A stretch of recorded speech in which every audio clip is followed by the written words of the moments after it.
Thank you for having me here at the final spot of the conference. Just one thing I thought about when I was hearing Loveline's talk about diversity and inclusion of women and so on.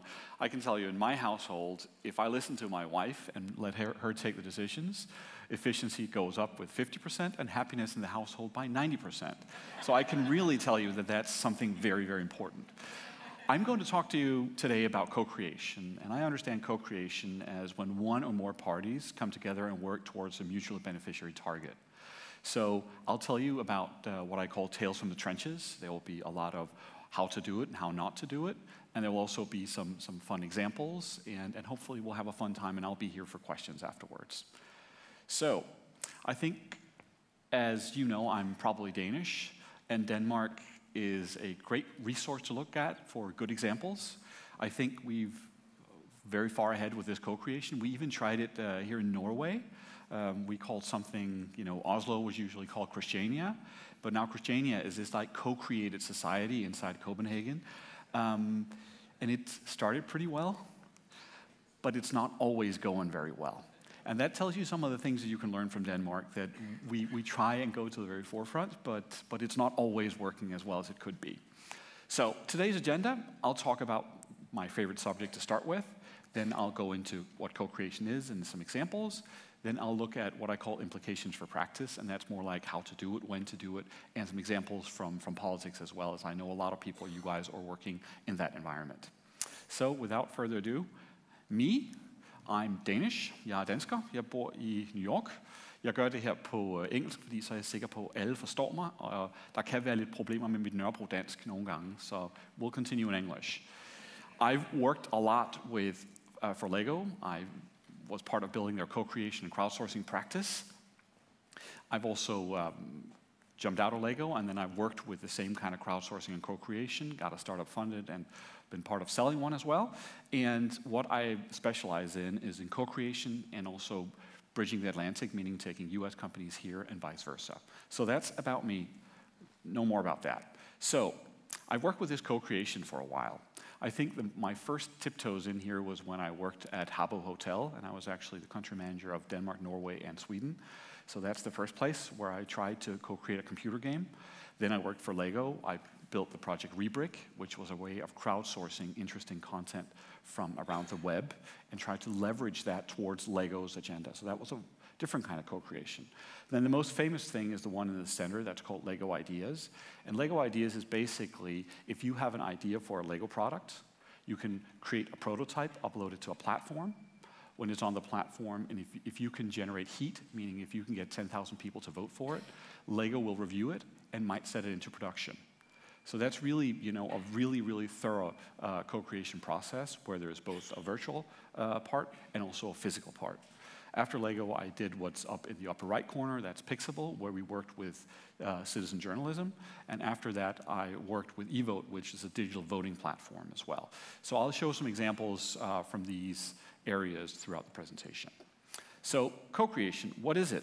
Well, co-creation isn't new. I think the first examples I've seen of co-creation is from ancient Mesopotamia, where people, if somebody was sick and they couldn't figure out what was wrong, they dumped the person on town square, and everybody came walking around and looked at it and said, "So what's wrong with you?" And then they tried to kind of co-create what was wrong with this person. So that's the very, very early examples of this, and this is about 10,000 years old.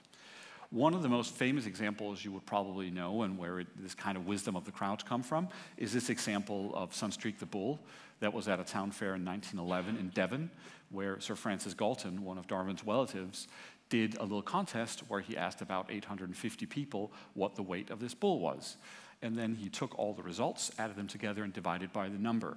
And it showed off that actually this result, the average of this, was about 1 pound off of what the bull actually weighed. So that's a good example of how people try and co-create and work with these things. So it isn't actually new, but the concept of co-creation and working with it seriously in a corporate context is. So co-creation, why do it? That's probably a question that I always, when people approach me and ask me about it, they say, "Why do you do it? Is it just one thing?" Because it tends to become like, "Oh, we'll just co-create something," and it isn't one thing. But let's try and put it in perspective. And remember, I come from like a business environment, so it's a lot about how can you make money, how can you generate revenue, or how can you generate attention. But a lot of these concepts you can actually translate into public context, because you need to set targets for these kind of things. But let me just put it in a business context, really brief. This is the classic business model where you, on the left side, have where value is created, the business creates something, and then consumers harvest it, and then pay the company back. And the 4 areas you can control are the 4 Ps. It's product, price, promotion, and placement. And that's how it's been for roughly 200 years. But as you all know, users, or people, as I've heard it should be called, have become makers. They can create things themselves. They can sell things from anywhere in the world to any other place in the world. And that means that you as a company have come into this value-creating ecosystem where value is also created by users and businesses, and this is just something you have to agree to terms with. So this model you have here has been disrupted for the past about 10, 15 years. The other thing I think is very important to understand here is what's called sense-making. And here in the middle, the center, you can see there's a brand. This could also be your municipality or your school or your organization. You might, on the top there as a company or organization, have a specific perception of what your brand or your understanding of what you're doing is. And you can control that with these arrows down to the people you talk to. But what is increasingly important is the conversation taking around what you are doing between users. Because you can tell them that I am creating the best lock in the world, and we're really good at it, but if users think it's a bad lock, then that affects your sense-making in a big, big, big way. So it's also important to understand that a brand, as such, can be seen as either the flag of a nation, where everybody can say, I am a member of Kommune, or it can be seen as a signature. So if you get something on the letterhead of where it says the municipality on top, then that is actually a legally binding document, and it's much more like a signature. So these 2 things are happening with the perception around your organization, and that's important to keep in mind when doing co-creation. So co-creation, as I mentioned, is not just one thing. It's a whole wide range of spectrum of things.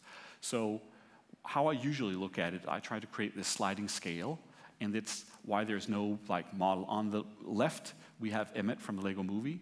He is ordinary, and he's actually so ordinary, he's extraordinary. He's kind of represents the man on the street. He doesn't have any specific skills, and there's a lot of them. That's one area you can start co-creating with. And on the opposite spectrum, that's where you have the experts.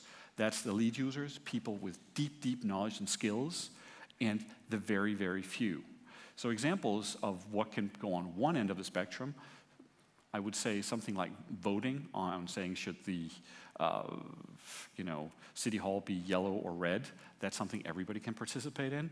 When you go further into the scale, it could be things like how much does a bull weigh? You need to understand a little bit about bulls. And at the very end, you would have things like, say, Delphi tests where people try and predict the future, and you need very, very deep knowledge and understanding to participate in things like this. I'll get back to this with a couple of concrete examples as well from later in the presentation.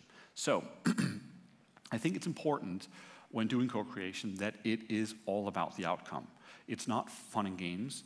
It should not be a pet project, and it has potential for huge impact.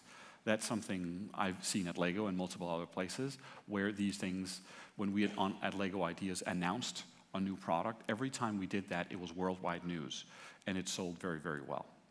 So at the end, it's also, if it's not a win, if a co-creation project or initiative is not a win for your organization, it shouldn't be done, and it's probably irrelevant.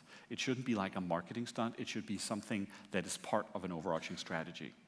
And also, but I think, when this being said, co-creation is not just something that should be done regardless of any kind of problem. What you can see here is 100 kids playing a football match against 3 professionals.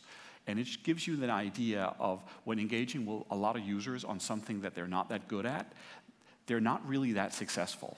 And it's a big old mess. So what is lacking here? That there is not a proper frame. You have the football field, but there's no tactic. and there is no strategy. And what you would see is that these soccer players are actually quite successful, even if the kids are giving it their best effort. So I'm just going to give you a couple of seconds more, but you can see this is kind of difficult, right? So without further ado, I'm going to go on the presentation here. But that is just to show you that it's not always a good idea. It's usually, if you hear people like me who've done it a lot, who say, yeah, whatever you do, you co-create things and it's awesome. Not always. So let's look at some examples here. So if we take like Lego as a case, if you look at some of the Lego content on YouTube, voted up and voted down, no skill set needed, you can do that on the far left. If you want to share some of your builds on lego.com or other places, you can do that, but you still need a little bit of a skill set to be able to put things together, take a picture, upload it, and a little bit of effort. Then if you come to Lego ideas, you can of course vote, but when you vote, it's just not an up and a down vote. It's who do you think would like this product? How many would you buy? What do you think the price point should be? And then further, if you're one of the creators, you actually need to be able to make a prototype and upload it. And that's a little difficult, as well as running a social campaign around it so you get the votes. And at the very top and the very right of this model, you would see something like the Lego Mindstorm's community partners. There's about 12 of them in the last version. This is serious engineers that have both very good coding skills and also hardware skills. And it's all adults who are very, very serious about robotics and technology. So that's some examples here. Other examples, I could tell you, it's on the very left, that's voting. Everybody can vote when they're 18 or 21 years of age. But when you get in the middle, then a good example that I haven't been involved is in Procter & Gamble have done co-creation projects around diapers with moms. And that's been pretty good, where you actually need to understand how often a kid goes and what's the problem with current diapers and so on. And as I mentioned, if you're on the far right, that's usually technology projects. If you're part of Google's developer community, if you're part of Microsoft developer community, that's usually to the very far right. So let's look at some other good examples. If we start from the left here, when I was the general manager of Habbo in the 3 Scandinavian countries, we ran a co-creation initiative where people could create virtual furniture and virtual things you could buy in the computer game. And what actually won is the one you see here on the left, where a kid who was probably 12 said, I always listen to my iPad. I'm sad that in this computer game I can't show that I'm listening to an iPad, and this is how it should look. And that's kind of what they've created, and that's what we then approached Apple with. So a lot of you guys have probably seen the Lego movie, right? Yeah, there's a couple, not that many, but your kids probably have. So one thing that a lot of people don't know about the Lego movie is it's actually inspired by the Lego community. And throughout the process, we had Lego fans building assets for the movie that was then sent first to Warner Brothers for improvement, and then on to the development studio in Australia, and then back again for several cycles. So this can be done quite seriously where people do that. And as well as a couple of seconds of the movie is actually stop motion created by Lego fans that is put in the major feature film. So there's a lot of co-creation going on. Number 3 is citizens journalism. I was part of building the Pixable community, and what we did there was simply have consumers write stories that then went into a specific editorial process that was then pushed out on our platform, and that was also very successful. The last one is one I haven't been that involved in, but I think it's interesting as well. It's a citizen science project run by MIT. What it is, it's a computer game where you help Sebastian Sung, a quite famous neuroscientist, map the connectome. So it's like a little puzzle game. You sit and kind of play, and by doing that, you help them map the human connectome. And I think more than 300,000 people have participated. There's room for a lot more, and it will still probably take another 10 years before they're done. But that's one way of doing it. So also a bad example. This is probably how I think you shouldn't do it. This is a campaign where you crowdsource if people scrunch or fold their toilet paper. I don't think it has any value, and I don't think it has the top of mind. I don't know what you guys think. You're probably sitting and wondering what the results are. And that's what I have here. And it shows that men actually fold more than women. So you can take that for what it is. But I think this is one of those kind of silly examples that doesn't really have any value. Good. So now we'll go look at implications for practice. So what I would say first that I really think is important is to have a proper, strategy for what you want to do and a process. I'm not going to show you all the different processes that can be done for co-creation because there are probably more than 100, but I'm going to give you some pointers on when to do it, how to do it, and why it's important. So I think the first question that you need to ask yourself is, what do you want to achieve? This is not only about, all right, we want to make X amount of money, but it's no matter if it's a project in your local handball club where you have 20 people involved or it's a nationwide initiative, you need to have some targets, preferably some quantifiable targets, so you can say afterwards when somebody comes asking and say, you've spent so much time or so much money on doing this, is it a success or not? And then refer to what you told people up front.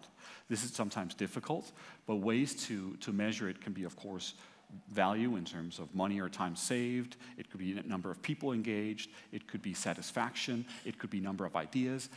A lot of different things, number of submissions, number of people involved. But it's very, very important to actually get this done up front, because you can't afterwards sit and say, well, it was a success, but it wasn't really what we set up front. So some high-level objectives you can work with is co-creation can increase your innovation capacity. It makes sense. I think the chairman of P&G once said that 99.99% of the smartest people don't work for you, so it's about tapping into all the ideas of these people. Second, it can stimulate authentic brand advocacy, and when I mean brand, I don't just mean your product, but your understanding of what your organization, what it can do, and what it has done. That is what brand advocacy means here. It's also, you can influence what you can't control, and I think this is highly overlooked. But there is a lot of opportunities to try and influence things by getting the users or the people involved in these processes. So also, and this is kind of one I was a little bit, I thought about taking out, because you guys are actually quite far with these initiatives, as I've heard today. So it's important to change your mind, or have a mind shift change in your organization. You need to go from closed to open, and that means if you involve people in any kind of co-creation, it's important that you, to some extent, try and open up, because people don't want to just feed things into a closed system where there's no transparency and they don't know what happens. Second, it's also from engaging the few to usually the many. It's about quantity and scale. The more people you can involve, the better, but you need to be able to manage it. And number three, this needs to go from a opportunistic approach where something happens and you meet an entrepreneur or a social entrepreneur and then you do a co-creation project with him or her, to being very systematic and a project that runs over and over again and you keep refining. So something that's also often overlooked, is there a community? Some kind of community feeling, and does this community want to participate? That's really usually a big problem, because a lot of co-creation initiatives strand by not being able to engage anybody because people are not interested. So the thing you need to do is you need to go out and ask them. You need to use both quantitative methods, that could be a survey of some kind, but also different kinds of qualitative methodologies. One example that I found out with Lego Ideas is that when we put that thing out, it was a huge financial success, but when I asked the community with a classic NPS score, are people here familiar with NPS? Nope, then I'm going to tell you, NPS is a benchmark for how well you're doing. It's basically answering a question, saying, how likely on a scale from 1 to 10 are you to recommend such and such to friends and family? So I asked all these people who were contributing with great Lego creations, how likely were they to recommend it to their friends and family? And I got a very, very low NPS score, and they called from corporate management and said, this project is not working and what's going on? Until I found out what was actually going on with this, because I did some focus groups and talked to people, and the reason why they said they wouldn't want to recommend it was because their friends and family were not expert Lego builders and couldn't build prototypes. So they loved the project, they just didn't want to recommend it as an experience where you go in and build yourself, because the bar was relatively high. So that's some of the things to do. Go out and ask them. Then you have this thing I call aligning interests. Again, something that's very important. This is where the toilet paper example was bad, because people weren't that interested. But what you need to do is kind of common sense. You have your needs and interests, and your organization's needs and interests, and you have the community needs. And what is actually possible is where there's an overlap. And again, this is common sense, but again, people usually forget this. So the first thing I can say is these needs need to be identified, and don't worry, they're there. Trust me, you just need to go digging for them. And also, it's important to understand that neither parties, not the community and not you, can force the other party into something that's not a win-win. A very important thing that, for example, Lego Ideas has, if people build a massive creation with 300,000 bricks, we're not going to put it into production because it's not feasible for the company. So you need to have a process that takes these things into account, so you can't be bossed around. A good example of where this didn't work was the Danish national broadcasting. We have something called licens, where you pay like a media tax that's paid on the side. And the Danish national television station had a new headquarters and wanted a monument out in front. They wanted to crowdsource the idea for this. Of course, it was hijacked by the people who were opposed of paying this media tax, so they made this skamstøtte outside of the Danish headquarters. And that's, of course, some of these things that you need to kind of control. All right, over time, the overlap I just showed you can be expanded because two things will happen. Users will start to get used to engage and like it and understand that you're actually respecting them. And your organization will start to open up and release control and trust in the process and trust in what the community can build. So a thing I think is very, very, a very good way of thinking about this, what things make sense for a community, is what's called the Jobs to be Done network. The tall gentleman there is Clayton Christensen from Harvard Business School, and he has some pretty good thoughts on this. And I don't know if you can see it, but I'm just going to tell you what it's about. Consumers in general, they're not looking for a quarter-inch drill. What they're looking for is creating a quarter-inch hole. It might be pretty self-evident, but a lot of companies and organizations don't really get this. So what is interesting is this Jobs to be Done network is not only to help companies segment their consumers, but it's also to help them innovate better. But there's more. So the idea of this is understanding your consumers and putting the focus on the consumers and what they need can sometimes be a failure in your efforts to innovate. An example of this is Henry Ford's good old story with if you'd ask consumers what they want, they would have asked for faster horses, but he actually gave them cars. An example of this is I've talked with some people in Nokia way back when the iPhone came out, one probably most of you guys have. And I asked them, well, why didn't you, create an iPhone? Or something like that with a touchscreen. And they said, well, we tried a lot of different focus groups and the users didn't really like it, so we didn't do it, and now we're basically out of the cell phone market. So it's really, really trying to understand this. And the task is coming up with great ideas for jobs that need to be done for which you have the service that might get hired. That's a little bit of turning things upside down, but that's a very, very good way of trying to think about this with the Jobs to be Done network. So, a couple of quick things here. What does a community usually want? They like to create impact and make something happen. They also like to have an outlet for something creative, to try and create something that gives an immense sense of satisfaction. They like to practice and use their skills, usually not their professional skills. Ooh, somebody here is hammering. Good. And also forging social relationships is important. It's also to relax and escape. And crafting a life story is very, very important as well. Good. So we're nearing the end, but there are still some guidelines on how to do it. Number one, this is the short version: target setting, rules of engagement, and motivation. We have talked a bit about this target setting, but it needs to be done up front and try to make it quantable. The second thing is rules of engagement. Rules of engagement are the actual frame of how you engage with your consumers. And some samples of these would be set expectations internally and externally up front so people know what they're signing up for. Don't change that on people. Be respectful. It again seems like common sense, but once people start getting people who are not working for them getting in here, then that can be difficult. C, we need to ensure a win-win. Again, I've said this numerous times. Make sure it's a win for you and a win for the organization. And also, compensate if needed, but be careful. So I have a couple of quick examples here that I'm going to go through, but as I've now hit the 0 here, and people probably have to catch a train, as I'll just skip a couple of them, and then you can review the deck later and get them. So on the right here, you have one of the really good examples of co-creation. It's by the Alternative Party in Denmark, who made it into legislation that you can put something called a borgerforslag, vote that up on a website. If it gets 50,000 backers, then it needed to be discussed in the parliament. Very, very exciting. It does not have to come into legislation, but the politicians had to look at it. I think that's exciting. They got into the national elections, not this time, a couple of days ago, but last time with 13 seats. Unfortunately, now they are down to 4 seats. And one of the reasons is the one here on the right. That is because they had this idea of working with, political labs.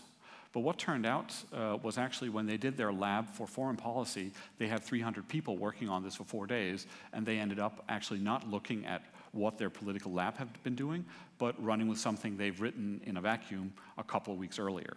So that's a big challenge. One of the final things I'll leave you with here is also the 51-49 rule. That means whenever you ask people something, you will have a very vocal minority that are not excited at what happened. These people are usually, we're getting over 40%. They are also more vocal because people who are dissatisfied are 3 times as likely to actually go online and do things. So that's just something to keep in mind. Figure out how to involve them so they also accept the actual results. Good. I have a couple of thoughts on politics. I'm going to go through them pretty fast. This is the Iron Chancellor, and he has some fun thoughts. First of all, politics is the art of the possible, and that's a problem when involving consumers because they might not want to compromise, right? The second thing is he also says laws are like sausages, so it's better not to see them being made. And that, this thing's about compromises. If you have people who are very vocal who want windmills and others want biogas, then you actually end up with these compromises that don't really satisfy anybody. And finally, only a fool has to learn from his own mistakes. You should learn from other people's mistakes. And a good example of how not to do co-creation is this one here, when you actually end up going out and asking people to get like a fake mandate, and then you end up with this wacky Brexit situation. So, final thing, motivation and soft power. I'm going to show you a model and then a couple of things to read when I'm not here. A model for this is that you have your goals, you have the community's motivation. What you can put in are incentives. These incentives, when put together with the motivation, can lead out to a mutually beneficial action. So how can you, as a company or an organization, facilitate this? You can do that with the incentives. But again, be very, very careful with monetary incentives. Because as you would see here, there's a couple of links for some good articles. The example I'll focus on is the one on the right. It's from Israel, kindergarten, where people were picking up their kids late. They introduced a fine for people who picked up their kids late, and that's the black curve. And what actually happened is people who paid a fine ended up coming later and later and being more and more late because they felt they paid for it. So that's the problem with this. So money has this challenge of crowding every other thing out. So the final thing I'll leave you with is when engaging with a community and trying to do co-creation is remember this. They're more than you, they're smarter than you, and they usually never sleep. So you're in for quite a ride with these people. That's all from me. I'll be here come down and talk. I'd love to give more examples, and I think I'll go in and chat with the TEDx people as well. And thank you so much for having me, and it was a wonderful conference and great to be here in Norway. Thank you.